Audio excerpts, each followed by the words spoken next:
Hello दोस्तों, आपका स्वागत है सिंचाई साधन में। पहला क्वेश्चन स्टार्ट करते हैं। स्वतंत्रता के बाद भारत में कुल सिंचित क्षेत्र कितना गुना बढ़ा है? तो ये प्रायः बदलते रहता है। ओके, इसलिए ज़्यादातर ये क्वेश्चन नहीं आता। 4 गुना। ओके, भारत में वर्तमान समय में कितनी लाख हेक्टेयर भूमि सिंचित है? तो 850 लाख हेक्टेयर भूमि सिंचित कहलाती है भारत की। भारत में शुद्ध बोए गए क्षेत्र के लगभग कितने प्रतिशत भाग में सिंचाई होती है? सिंचाई होती है कितने प्रतिशत भाग में? 38% भाग में सिंचाई होती है। भारत में शुद्ध बोए गए क्षेत्र के लगभग कितने प्रतिशत भाग में सिंचाई होती है? तो 38% के भाग पर सिंचाई होती है। वर्तमान समय में कितनी लाख हेक्टेयर भूमि सिंचित होती है? 850। अब बढ़ी है 4 गुना। भारत में सिंचाई का सबसे प्रमुख साधन कौन सी है? कुएं या नलकूप? भारत में सिंचाई का सबसे प्रमुख साधन कौन सी है? कुआं और नलकूप है। देश का कुल सिंचित क्षेत्र में नहरों की भागीदारी कितनी है? 31.1%। नहरों की भागीदारी 31.1%। देश के कुल सिंचित क्षेत्र में कुआं नलकूपों की भागीदारी कितनी है? 56%। कितनी परसेंट? 56%। देश के कुल सिंचित क्षेत्र में कुआं नलकूपों की भागीदारी 56% है। ओके, और कुल सिंचित क्षेत्र में नहरों की भागीदारी 31.1%। अब भारत में सबसे ज्यादा प्रमुख साधन नल और कूप है, कुआं है, जो 56% है। देश के कुल सिंचित क्षेत्र में तालाब की सिंचाई की भागीदारी कितनी है? 6%। यानी तालाब से सिंचाई कितनी परसेंट होती है? तो 6% की तालाब से सिंचाई होती है। नेक्स्ट है, भारत के किस भाग में तालाब का सिंचाई के साधन के रूप में सर्वाधिक प्रयोग होती है? दक्षिण का। कहाँ? दक्षिण का होता है। फिर से सुनिएगा, भारत के किस भाग में तालाब का सिंचाई के साधन के रूप में सबसे ज्यादा प्रयोग किया जाता है? वो दक्षिण के क्षेत्र में किया जाता है। नेक्स्ट है, किस राज्य का सर्वाधिक कृषि क्षेत्र तालाबों द्वारा सिंचित किया जाता है? वो है तमिलनाडु। तमिलनाडु में सबसे ज्यादा तालाबों द्वारा सिंचित किया जाता है खेती बाड़ी। नेक्स्ट है, नलकूपों की सर्वाधिक संख्या निम्नलिखित में से किस राज्य में ज्यादा है? तो वो है आपका उत्तर प्रदेश। ओके, नलकूप में सबसे ज्यादा कौन सी आती है? उत्तर प्रदेश आती है। ओके, भारत में नहर द्वारा सिंचाई में कौन सा राज्य अग्रणी है? नहर द्वारा सबसे ज्यादा सिंचाई होता है पंजाब में। नहर द्वारा सबसे ज्यादा सिंचाई पंजाब में और नलकूपों में उत्तर प्रदेश। तालाबों में तमिलनाडु, नलकूपों में उत्तर प्रदेश और नहर में पंजाब। नहर में पंजाब और नलकूप में उत्तर प्रदेश। नेक्स्ट है, कुआं नलकूपों द्वारा सिंचाई में अग्रणी राज्य कौन सी है? तो वो है गुजरात। सबसे ज्यादा कुआं नलकूपों द्वारा जो सिंचाई की जाती है वो कहाँ की जाती है? गुजरात में। कुआं नलकूपों की सिंचाई में अग्रणी राज्य गुजरात में। किस राज्य के शुद्ध बोए गए क्षेत्र का सर्वाधिक भाग सिंचित है? सर्वाधिक भाग यानी जहाँ खेती ज्यादा किया जाता है वो है पंजाब या फिर हरियाणा। तो वो है पंजाब। किस राज्य के शुद्ध बोए गए क्षेत्र का सर्वाधिक भाग सिंचित यानी सिंचाई की जाती है? वो है पंजाब का। प्रायद्वीपीय भारत में तालाब से सिंचाई का प्रचलन क्यों है? ये बताना है। प्रायद्वीपीय भारत में तालाब से सिंचाई इसलिए की जाती है क्योंकि उस जगह का जो इलाका है वो कैसा है? तारांकित, यानी तारांकित माने वेव की तरह ऊंचावच है और कठोर शैल है। कठोर पथरीला इलाका है इसलिए।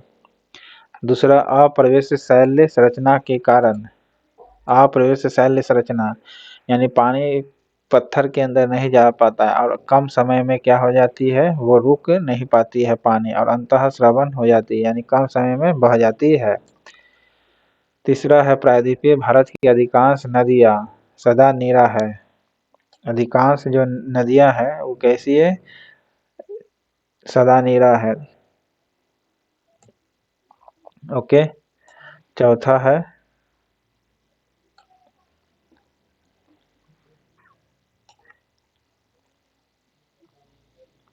ऐसी कई सरिताएं हैं, ऐसी जो है कई सरिताएं जो वर्षा ऋतु में वेगवती हो जाती है। जी हाँ, कई सरिताएं जो है क्या होती है वहाँ ये वेगवती हो जाती है। ओके। वेगवती मतलब जैसे ही वर्षा चालू होता है एकदम तेज से बह करके पानी बाहर आ जाती है। ओके। तो ऑप्शन ये गलत हो जाएगा। ओके।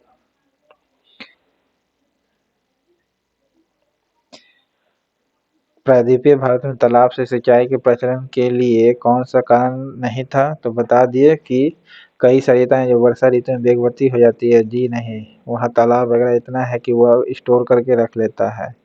बाकी वहाँ के इलाका तरंगित है, ऊंचा कठोर शैल है, और इस कारण से पानी समुद्र ये पथरीला इलाका होने से अंदर पानी नहीं जा पाती है मिट्टी के, और पानी बह जाती है कम समय में। प्रायद्वीपीय भारत की अधिकांश नदियां जो है कैसी है, सदा नीरा है, जो नदियां जो बहते रहती ही है। नेक्स्ट है, इंदिरा गांधी नहर निकलती कहाँ से है? इंदिरा गांधी जो नहर निकलती है वह हरिके बांध से निकलती है। इंदिरा गांधी नहर कहाँ से निकलती है? हरिके बांध से निकलती है, कि भाखड़ा नहीं, हरिके बांध से। इंदिरा गांधी नहर राजस्थान नहर को किस नदी से जल मिलता है? इंदिरा गांधी नहर को या राजस्थान नहर को किस नदी से पानी मिलता है? तो वो है सतलज से मिलता है। किससे मिलता है? सतलज रिवर से पानी मिलता है। इंदिरा गांधी नहर को या राजस्थान के नहर को किस नदी से पानी मिलता है? तो वो है सतलज। हरिके बांध से इंदिरा गांधी नहर निकलती है। नेक्स्ट है, भारत में सबसे लंबी सिंचाई नहर कौन सी है? इंदिरा गांधी नहर है, जहाँ राजस्थान सतलज नदी से पानी मिलती है और हरिके बांध से निकलती है। सारण सिंचाई नहर निकलती कहाँ से है? सारण सिंचाई निकलती है गंडक से। ओके, सारण सिंचाई नहर जो है कहाँ से निकलती है? गंडक से निकलती है। त्रिवेणी नहर में किस नदी से पानी आता है? त्रिवेणी नहर में गंडक से पानी आती है। ओके, त्रिवेणी नहर में किस नदी नदी से पानी आती है? तो गंडक से। और सारण सिंचाई नहर कहाँ से निकलती है? गंडक से ही निकलती है। त्रिवेणी और सारण ये दोनों नहर को किससे मिलती है? गंडक से पानी। सारण और त्रिवेणी को। ओके। राजस्थान का नहर का नया नाम क्या है? तो इंदिरा गांधी नहर नाम है, जो सतलज नदी से पानी इसकी मिलती है और हरिके बांध से निकलती है। नेक्स्ट है, कौन सा युग्म सही सुमेलित है ये बताना है। तो पहला है, दमन गंगा सिंचाई परियोजना गुजरात में है। दमन गंगा जो परियोजना है ये कहाँ है? गुजरात में। सुमेलित है जो बताना है। गिरना जो है परियोजना महाराष्ट्र में है। जी हाँ, सही है। अब पंबा जो है केरल में है। पंबा जो है केरल में है, गिरना महाराष्ट्र में, और दमन गंगा गुजरात में है। दमन गंगा गुजरात में, पंबा केरल में। ऑप्शन ये सही हो जाएगा। ठीक है।